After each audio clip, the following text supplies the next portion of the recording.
पर है। मुख्यमंत्री भजनलाल शर्मा का आज का प्रस्तावित क्या कार्यक्रम है वो आपको बता दें। सुबह 11 से 12 बजे डूंगरपुर जिले के युवाओं से संवाद करेंगे। मुख्यमंत्री आवास पर होगा युवा संवाद कार्यक्रम। दोपहर 12:30 से 2 बजे महिला प्रतिनिधियों से बजट पूर्व संवाद होने वाला है। वहीं उद्योग, सेवा क्षेत्र, व्यापार और युवा प्रोफेशनल से भी चर्चा होगी। शाम 6 से 7:30 बजे खिलाड़ी व युवा प्रतिनिधियों से संवाद होगा। सभी बजट पूर्व संवाद मुख्यमंत्री कार्यालय में आयोजित होंगे।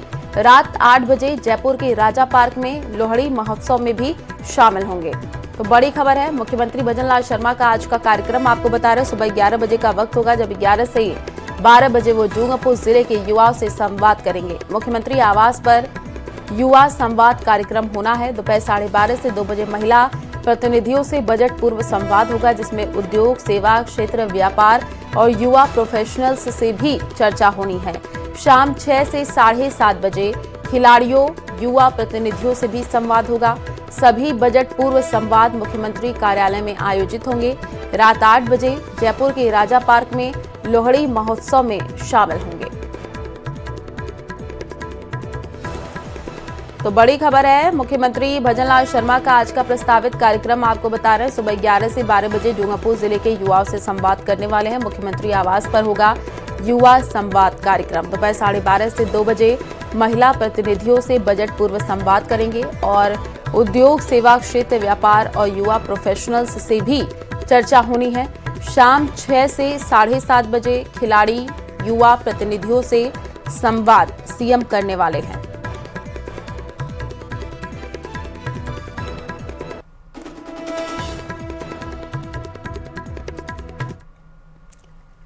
तो वहीं मुख्यमंत्री भजनलाल शर्मा ने युवा दिवस पर युवाओं के लिए बड़ा ऐलान किया है। 2026 का भर्ती कैलेंडर जारी कर दिया है। इस कैलेंडर में साल भर चलने वाली 44 भर्ती परीक्षाओं का पूरा विवरण है। इसको लेकर के सरकार का दावा है कि 2026 में 1 लाख से ज्यादा सरकारी भर्तियों के माध्यम से युवाओं को रोजगार के अवसर मिलेंगे। भर्ती परीक्षा कैलेंडर के अनुसार जनवरी से लेकर के दिसंबर तक विभिन्न विभागों में चरणबद्ध तरीके से परीक्षाएं आयोजित होंगी, जिससे अभ्यर्थियों को पहले से तैयारी की स्पष्ट रूपरेखा मिलेगी। परीक्षा प्रक्रिया में पारदर्शिता बनी रहेगी।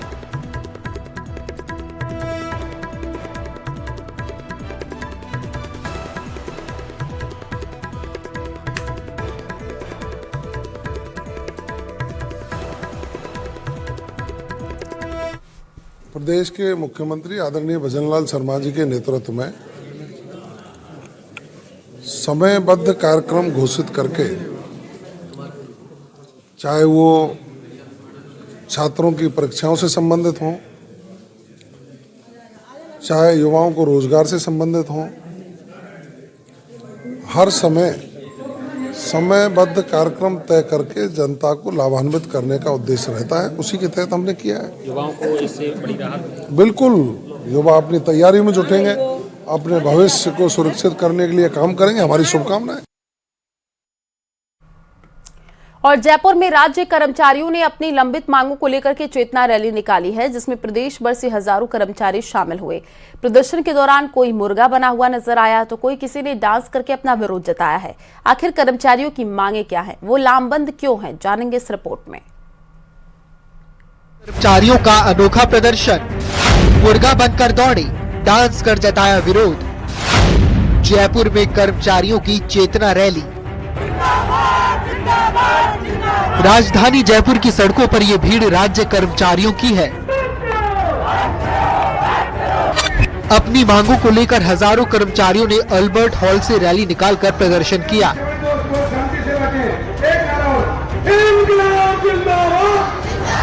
जिससे शहर की कई सड़कों पर जाम लग गया। राज्य कर्मचारियों की मांग है कि पदोन्नति विसंगति को दूर किया जाए, 8वां वेतन आयोग लागू हो, पुरानी पेंशन स्कीम को जारी रखा जाए, संविदा और ठेका कर्मियों को सरकार नियमित करे, ट्रांसफर पॉलिसी बनाई जाए और संविदा कर्मचारियों का मानदेय बढ़ाया जाए। 22 गोदाम सर्कल के पास राजस्थान राज्य कर्मचारी संयुक्त महासंघ की सभा में कर्मचारी नेताओं ने कहा कि मांगे नहीं मानी गई तो बड़ा आंदोलन करेंगे। अपनी मांगों को लेकर राज्य कर्मचारी संयुक्त महासंघ जो है उसने आज यहाँ धरना प्रदर्शन किया। आप देख सकते हैं कि हजारों की तादाद में प्रदेश भर से जो है कर्मचारी यहाँ पहुंचे हैं और मेरे साथ जो अखिल राजस्थान राज्य कर्मचारी संयुक्त महासंघ के अध्यक्ष हैं महावीर शर्मा, उनसे बात करते हैं। महावीर जी, क्या है ये, क्या किस तरह का ये धरना प्रदर्शन है, क्या मांगे हैं अलग अलग संघों की? महासंघ का 7 सूत्री संकल्प पत्र और 11 सूत्री मांग पत्र, उसमें सारे कर्मचारी 8 लाख कर्मचारियों की मांगे समाहित है। उनको लेकर आज हमने ये चेतावनी रैली की है। 7 सूत्री जो संकल्प पत्र है उसमें प्रमुख मांग पदोन्नति विसंगति दूर करवाना है। हमारी पदोन्नति विसंगतियों को लेकर सबऑर्डिनेट के सर्विसेज के कर्मचारियों की पदोन्नति विसंगति दूर नहीं की जा रही है, उसके वजह से। और बजट घोषणा सरकार बार बार कर रही है, इस बार भी बजट घोषणा संख्या 97-2 है। कैडर चिंतन करेंगे, किसका किया? सिंगल कैडर का नहीं किया, नया बजट आ गया, जिस वजह से कर्मचारियों में आक्रोश है। वेतन विसंगति दूर कराना सरकार हमारे साथ छल कर रही है। वहीं कर्मचारियों के विरोध प्रदर्शन को लेकर अब सियासत भी हो रही है। एक ओर जहां कांग्रेस नेता प्रताप सिंह खाचरियावास ने सरकार पर हमला बोलते हुए कहा कि प्रदेश में जनता भी परेशान है और कर्मचारी भी, वहीं भाजपा नेता श्रवण सिंह बगड़ी का इस पर पलटवार भी सामने आया है। और बड़ी बड़ी बातें की गई थी, कर्मचारियों से बड़े बड़े वादे किए गए थे। एक भी वादा राजस्थान की बीजेपी की सरकार ने 2 वर्ष में पूरा नहीं किया। धोखा, फरेब और झूठ भारतीय जनता पार्टी के साथ चलता है। ओल्ड पेंशन स्कीम हम लेकर आए, पूरे देश में बीजेपी की सरकार है, पूरे देश में लागू कर दो। आपने ओल्ड पेंशन स्कीम खत्म कर दी, आपने RGHS Rajasthan government health scheme खत्म कर दी आपने। सरकार और प्रशासन सभी का प्रयास होता है कि राजस्थान का निरंतर विकास रहे, राजस्थान की जनता का विकास रहे, और इस तरीके की कोई मांग रखे तो निश्चित रूप से सरकार और प्रशासन उस पर विचार करेगा और आने वाले समय में अगर कोई विसंगतियां रही है तो उसको दूर करने का भी प्रयास करेगा। फिलहाल राज्य कर्मचारियों के इस बड़े प्रदर्शन को लेकर प्रदेश का सियासी माहौल भी गर्म है। जहां विपक्ष से मुद्दा बनाकर सरकार को घेरने में जुटा है, वहीं सत्ता पक्ष का भी लगातार पलटवार सामने आ रहा है। न्यूज़ 18 राजस्थान के लिए जयपुर से हितेंद्र शर्मा की रिपोर्ट। और उदयपुर के कृषि विश्वविद्यालय परिसर में राष्ट्रीय युवा महोत्सव के दौरान मीडिया से बातचीत करते हुए सांसद मन्नालाल रावत ने पूर्व मंत्री महेंद्रजीत सिंह मालवीय के बीजेपी छोड़कर के कांग्रेस में शामिल होने के फैसले पर तीखा रुख अपनाया है। रावत ने कहा कि भारतीय जनता पार्टी व्यक्ति नहीं बल्कि राष्ट्र और संगठन को प्राथमिकता देती है। जो लोग केवल पद और सत्ता की राजनीति करते हैं उनके लिए भाजपा की कार्यशैली अनुकूल नहीं होती।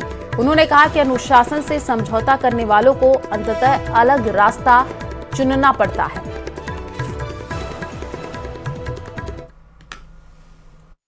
की सरकार में एक उदाहरण बताऊं, धरती आबा जनजाति उन्नत ग्राम अभियान 79,000 करोड़ की योजना है। मुझे लगता है स्वतंत्र भारत में जनजाति क्षेत्र के विकास के लिए, जनजाति के विकास के लिए इससे बड़ी कोई योजना नहीं आई। तो जनजातीय क्षेत्र के महेंद्रजीत सिंह मालवीय हैं तो उनको सोचना चाहिए था कि धरती आबा में क्या हुआ।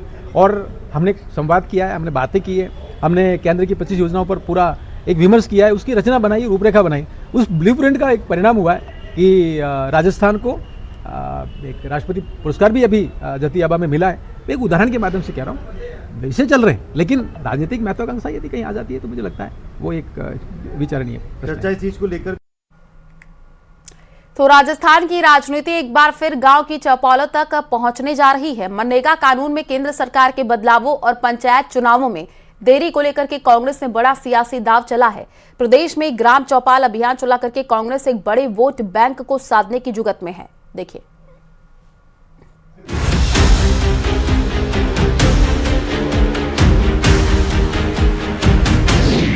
गांव की चौपालों से गरमाएगी सियासत।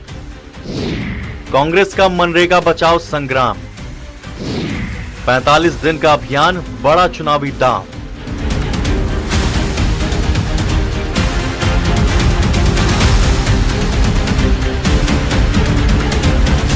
मनरेगा में हुए बदलावों के खिलाफ कांग्रेस ने एक बड़ा आंदोलन छेड़ दिया है। कांग्रेस ने इस मुद्दे को सीधे पंचायती राज और स्थानीय निकाय चुनाव से जोड़ते हुए 12 से 29 जनवरी तक पूरे प्रदेश में ग्राम चौपाल अभियान शुरू करने का ऐलान किया है। कांग्रेस का आरोप है कि पंचायत चुनाव नहीं होने से हजारों करोड़ रुपए का नुकसान हुआ है और मनरेगा में बदलाव से राज्य की आर्थिक सेहत पर खतरा मंडरा रहा है। पार्टी ने अपने अभियान को प्रभावी ढंग से लागू करने के लिए एक प्रदेश स्तरीय समन्वय समिति का गठन किया है, जिसके संयोजक डॉक्टर सीपी जोशी बनाए गए हैं। समिति में कई सीनियर नेताओं को भी शामिल किया गया है। पंचायत चुनाव समय पे नहीं कराने पे 3000 करोड़ रुपए हमारे लैप्स हो रहे हैं। अगर 31 मार्च से पहले ये पंचायत राज जो चुनाव पेंडिंग है वो नहीं होते हैं तो 3000 करोड़ रुपए हमारे लैप्स हो गए। तो मैं समझता हूं कि ऐसे में आप समझ सकते हैं कि 5000 करोड़ रुपए नरेगा के बकाए हैं, 3000 करोड़ रुपए हमारे लैप्स हो गए। 2 साल से ग्रामीण विकास हो, चाहे शहरों के विकास की बात हो, चाहे कोई दूसरी हो, सब कुछ ठप पड़ा है। कांग्रेस ने जिलों में भी मनरेगा समन्वय समितियां बनाई हैं। ब्लॉक और पंचायत स्तर तक नेटवर्क बनाने पर फोकस है। पार्टी नेतृत्व का मानना है कि मजदूर, पंचायत प्रतिनिधि और ग्रामीण मतदाता को एक ही मंच पर लाकर भाजपा सरकार की नीतियों को सीधे चुनौती दी जा सकती है। इसी के चलते 45 दिन के मनरेगा बचाओ संग्राम अभियान में ग्राम चौपालों को सबसे अहम हिस्सा बनाया गया है। राजस्थान के अंदर पिछले कुछ समय में 10 और 90 के रेशो में नहीं हुए भुगतान को लेकर के बात गांव-गांव तक पहुंचाई जाएगी। वहीं पर मनरेगा में होने वाले नए बदलाव के बाद में जो वित्तीय स्थिति रहने वाली है उसको लेकर के भी जो तमाम तरह के कांग्रेस के विश्लेषण हैं उन बिंदुओं को वो गांव-गांव पहुंचाएगी ताकि आने वाले पंचायती राज चुनाव में इसका फायदा कांग्रेस को मिल सके। कैमरा पर्सन दिलीप चेची के साथ में अरबाज अहमद, न्यूज़ 18 के लिए जयपुर से।